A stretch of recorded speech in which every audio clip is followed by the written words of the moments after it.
مامان جان پسرم کجا میخوای بری با خاله؟ زیپ پای کیفشو نمیتونه ببنده، وصله‌های توش هم در آورده گذاشته کنار که مامان با خاله میخوای بری؟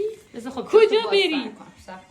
کجا بری با خاله؟ نصف بیرونی. دوباره درش بیار دوباره ببینم میره تو. نه دوباره درش میکنه دوباره میره تو. بیا بیرون یه دقیقه. یه دقیقه بیا بیرون. خودت از اونجا بلند شو یه ذره بیا اینورتر که بتونه بیاد بیرون.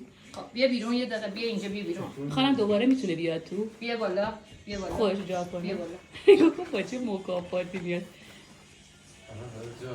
کفارات پدر سگ. خب بذار لباس بردارم، بذار لباس در بیارم بعد برو. فهمیده تو میخوای بری، فقط بری، حالا کجاش مهم نیست. میتونم بکنم تو حد. فقط من با تو بیا خاله. صبر ببندم اینجا رو بتونم بیا بریم دیگه. موهاش گیر نکنه. سر تا از همین لایه بیاد. من فقط با تو خاله بیام اینجا نمونم.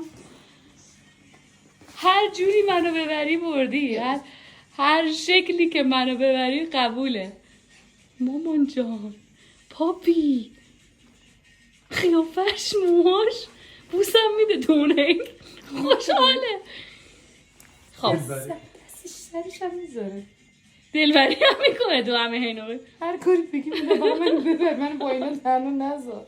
دیشب هم تا صبح تو بغل تو خوابیدم اینجا جایی ندارم، اعتبارم و پیششون از دست دادم خاله. دیشب اصلا نرفتم تو بغلشون بخوابم، از دستم شکارم. نه اون تو چرا میری؟ خب برو پس برو تو، برو قشنگ تو ببند.